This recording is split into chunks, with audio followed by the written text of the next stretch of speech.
principalmente pelo peso. Então olha essa coluna aí como é que está judiada.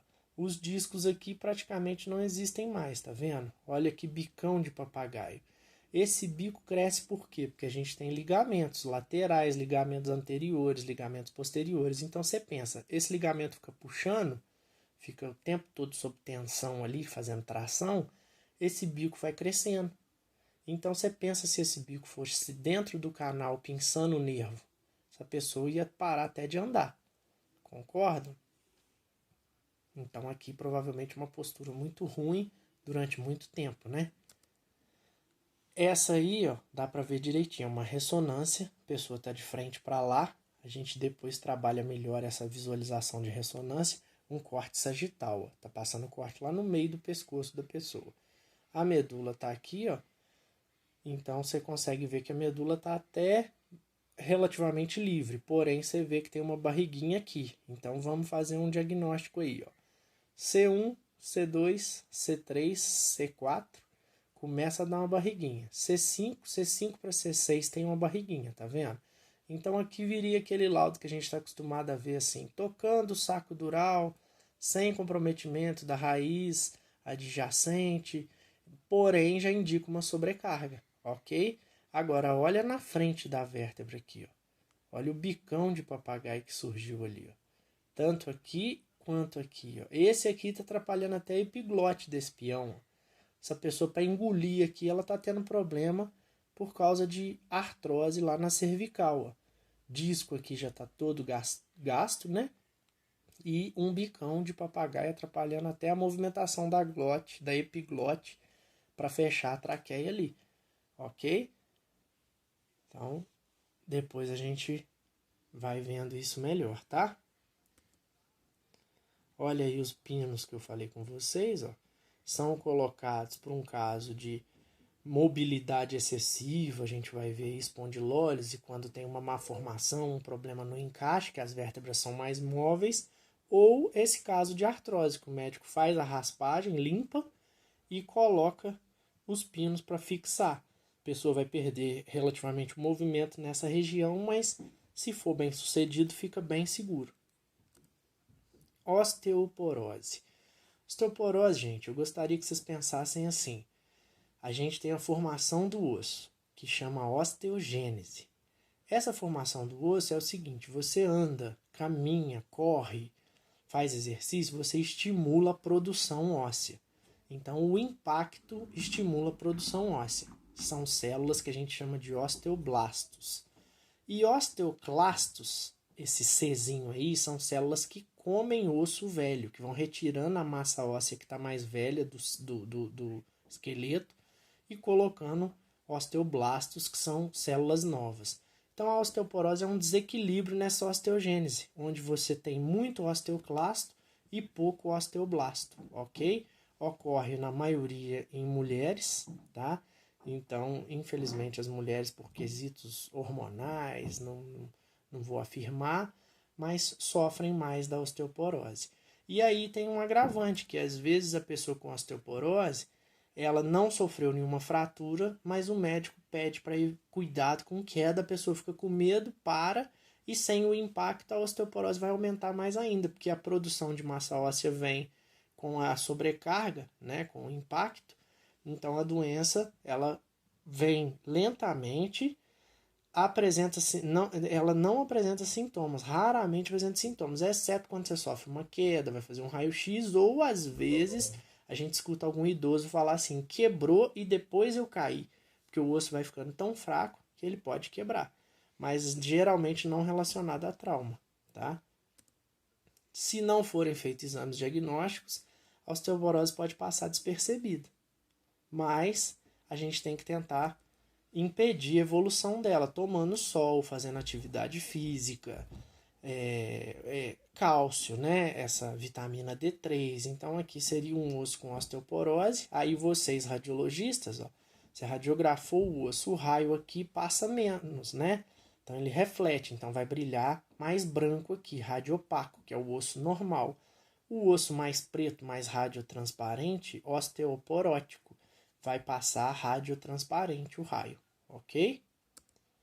Então, olha aí essas vértebras aí, ó, todas com osteoporose, com um excesso de sobrecarga aqui, ó. Provavelmente essa pessoa é corcunda, né? Aquela hipercifose, agora a gente já pode falar, e sofre uma carga muito grande aqui. E essa vértebra se achatou. Aponta lá os espaços onde saem os pares de nervo, porque o que eu preciso que vocês entendam é que aqui sai um nervo para cá e vai um nervo para lá, para o lado esquerdo. Então os espaços estão preservados, mas o disco aqui, ó, ainda está resistindo. Aparentemente a gente não vê disco, não vê nervo porque é raio-x, mas pelo espaço que ainda tem, você supõe que eles ainda existem, mas que tem um desgaste muito grande dessa vértebra por impacto, né? Provavelmente o excesso de carga ali amassou. Artrite reumatoide, geralmente na região cervical, porém pode ocorrer pelo corpo todo, tá? Mão, dedo, aquele dedo engrossa, aquele dedo vai entortando, vai ficando torto. Então, eu gosto de pensar assim, a artrite reumatoide é uma calcificação do tecido conjuntivo, que era tecido que era para ser mole, ele começa a calcificar e ficar duro e atrapalhar o movimento da articulação. Então, essas células inflamatórias vão gerando a reumatoide sinovial e uma calcificação que vai atrapalhar o movimento. Então, ocorrem erosões ósseas e diminuição das articulações, entendeu? As articulações vão ficando mais próximas, né? Pode gerar dor referida ou irradiada, porque ela vai diminuindo no caso da coluna, vai espremer até cutucar o nervo, né?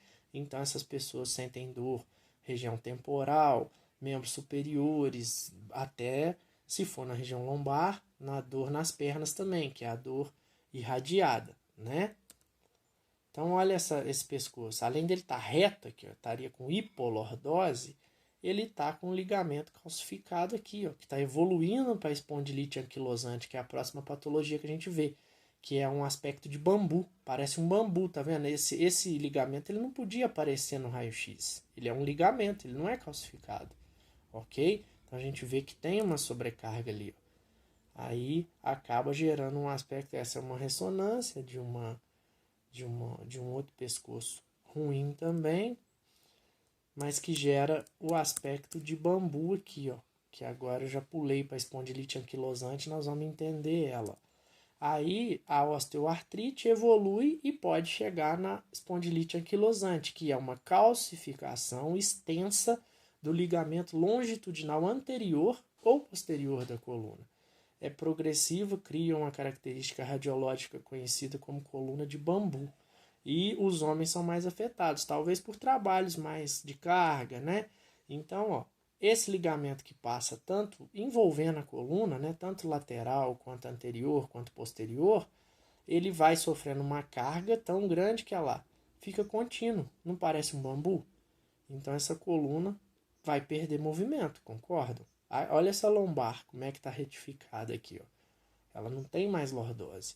Então, esse aspecto de coluna de bambu vai tirar movimento, vai gerar dor e devido a excesso de sobrecarga, má postura. Espondilólise é a dissolução de uma vértebra que ocorre na aplasia. Mas vamos eu estou pensando aqui para a gente definir isso melhor. É uma má formação, é uma não formação, uma displasia. A gente fala aplasia, que significa não desenvolvimento do arco vertebral ou separação de partes interarticulares. Então, o encaixe de uma vértebra vai vir faltando. E aí essa vértebra fica solta. Essa vértebra solta, ela pode escorregar, ela pode se mover, né? Ela pode ir para frente, pode ir para trás. Então, a gente vai entender isso aí, ó. Nesse caso aqui tem uma fratura, mas seria um exemplo de aplasia, de displasia, de não formação. Então pensa comigo, se essa pessoa estender a coluna, né, se ela esticar, espreguiçar, essa vértebra L5 pode escorregar para frente, principalmente pela diferença que ela tem em relação ao sacro. L4 também sobre L5. Então, essa aplasia, essa não formação do encaixe deixa a vértebra solta. É aí que o médico pode vir e colocar uma placa, um parafuso ali, ok? E aí eu preciso que vocês pensem que é isso que ocorre. A espondilólise aqui, ó, nesse caso, não formou a vértebra. Aqui é uma aplasia total. Mas eu quero que vocês pensem na ausência do encaixe. Então, essa vértebra não vai estar segura, certo? E aí ela pode escorregar e virar uma listese. Listese em anatomia, a gente fala escorregamento. Então, espondilolistese seria a movimentação de uma vértebra para frente em relação à outra, ou para trás. Então, essa vértebra que está solta por uma fratura, ou então, às vezes, nem tem fratura, tá, gente? Nem tem má formação. Às vezes, você sofreu um trauma muito grave, que a vértebra solta do lugar e anda lá para frente. Mas a espondilólise pode predispor à espondilolistese, ok? E aí vai gerar essa movimentação aqui, ó. Ela escorrega. Então pensa aqui sai um par de nervos, vem um nervinho para cá e vai um nervinho para lá. Aqui também, olha só. Essa vértebra foi para frente, essa pessoa vai parar até de andar, dependendo da situação aqui. Se fosse para trás também, mas aqui tá para frente, ok? Então, ó, comum em L5, mas também ocorre em L4 ou L5. Pode ocorrer em qualquer vértebra, tá? O raio-x principal para a gente ver a espondilolistese vai ser o perfil lateral. Gostaria que vocês pensassem nisso, a visão lateral, porque olha aqui, ó, se você não vê ela de lado, se você vê de frente, não vai parecer que uma vértebra está na frente da outra. Você tem que ver de lado para você ver que ela está escorregando para frente. Então, principal raio-x para ver uma espondilolistese na coluna, perfil. Tá, gente? Então a aula fica assim. Vocês me desculpem o atraso, tá? Eu realmente não tive muita culpa, porque o YouTube me deu uma judiada mesmo, tá? E, fechando a aula, a inflamação é uma resposta normal a qualquer prejuízo, a qualquer dano mecânico, químico ou térmico. É um mecanismo fisiológico, né? Envolvido que facilita a função de defesa. Então, a inflamação vem para curar. Quando você tem inflamação no lugar, você está tendo macrófago, mastócito, linfócito, neutrófilo, um monte de células lá que vão estar reagindo para curar aquela lesão, ok? A não inflamação, às vezes, quando você está saudável, tudo bem. Mas em alguns casos, a pessoa não tem uma resposta inflamatória boa. E aí ela demora a ter uma cura de feridas, ok? Um abraço, tá, gente? Muito obrigado e desculpa aí. Se Deus quiser, agora vai.